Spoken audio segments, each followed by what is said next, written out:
My best friend Jake and I love driving at night. No destination, no plan. Just empty roads, loud music, and whatever adventure we found along the way. Last October, around midnight, we decided to take an old forest road that cut through the mountains outside town. Everyone said it was abandoned. That should have been our first warning. The deeper we drove into the forest, the stranger everything felt. The trees seemed taller, closer, almost like they were leaning over the road, watching us. Jake laughed when I mentioned it. "Relax," he said. "It's just a forest." 10 minutes later, the engine died. Completely. The headlights flickered twice. Then darkness swallowed everything. "Great," Jake muttered. We tried restarting the truck. Nothing. Again, nothing. The forest around us was silent. Not normal silent. No insects, no wind, no animals, just emptiness, the kind that makes your ears ring. And then we noticed something lying beside the road. A newspaper. Half buried in mud. I picked it up. The paper was yellow with age, at least 80 years old. The headline read, "Local boy disappears in Blackwood Forest." Below the headline was a photograph. A little boy, maybe 10 years old, dark hair, big smile. According to the article, he vanished while walking home in 1944. Search teams never found him. No body, no clues, nothing. Jake laughed nervously. "What are the odds?" I folded the paper and shoved it into my jacket. We saw a sign, 3 miles ahead. "Gas station." "Guess we're walking," Jake said. Neither of us wanted to, but staying beside a dead truck felt worse. So we started walking. The road twisted through the forest like a black snake. The deeper we went, the colder it became. Then we heard it. A child laughing, somewhere in the trees. Jake froze. "You heard that?" I nodded. The laughter stopped immediately, like whoever made it knew we were listening. We kept walking. 5 minutes later, we heard footsteps behind us. Small footsteps, like a child running. We turned around. Nothing. Only darkness. Then I noticed something standing between the trees. A little boy, watching us. The same boy from the newspaper. My stomach dropped. The moment I blinked, he was gone. Jake saw him too. I could tell from his face. Neither of us said a word. We just walked faster. Soon we saw lights ahead. The gas station. Except something felt wrong.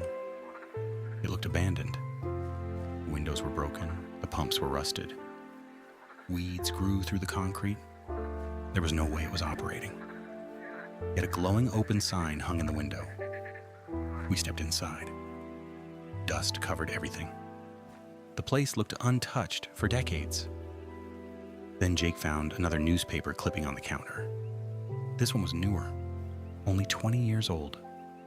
Another missing child. Same forest, same road, same age. And then another clipping, and another, and another. Dozens, all missing, all children.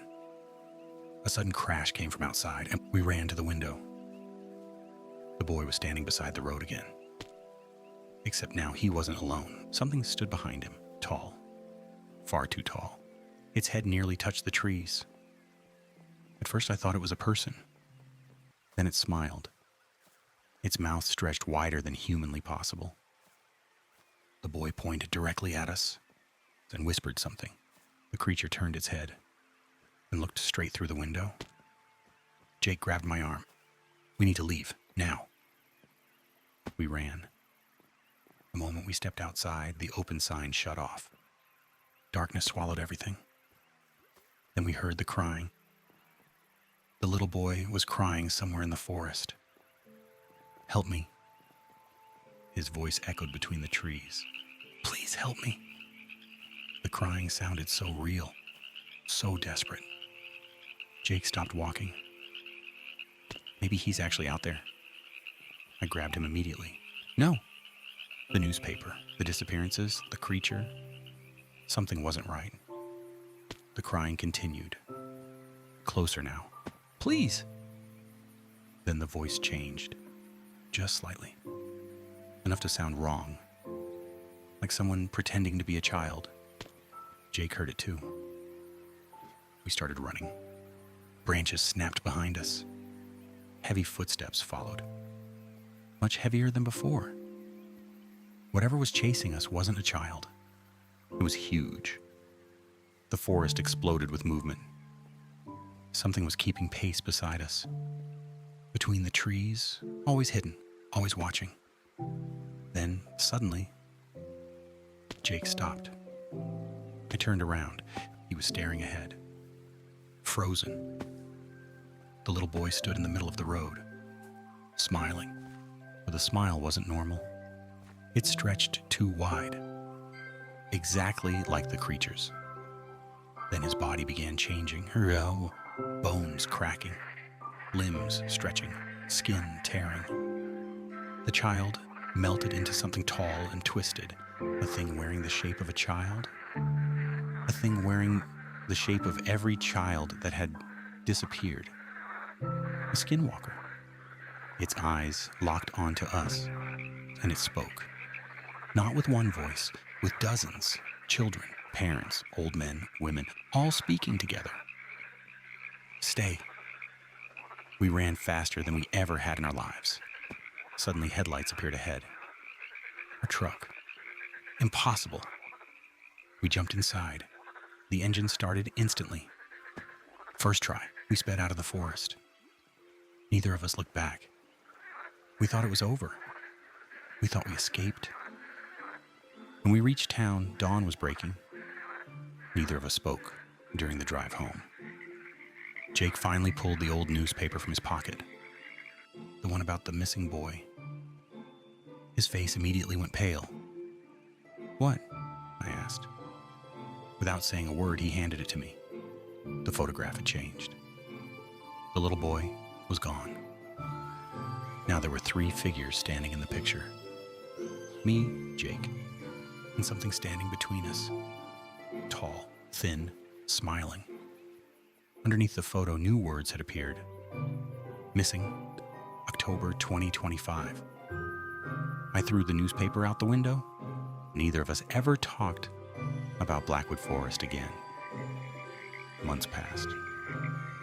Then one night Jake called me. It was nearly 2 a.m. His voice was shaking. He's outside. My stomach dropped. Who? The boy. I sat up immediately. What are you talking about? Jake was breathing heavily. I can see him standing by the tree line. I grabbed my keys. I'm coming. No. His voice became strangely calm. Too calm. Then he whispered, "Don't come outside." The call disconnected. I drove to Jake's house anyway. The moment I arrived, I knew something was wrong. The front door was wide open. Every light in the house was on. But Jake was gone. The police searched for weeks. No clues, no body, nothing. Exactly like the children from the newspaper. Exactly like the boy from 1944. A year later, I still think about that night. Sometimes I wake up and see someone standing at the edge of the woods behind my house. A tall figure, watching, waiting. And every now and then, I get a text from Jake's old number, only 3 words. I found him.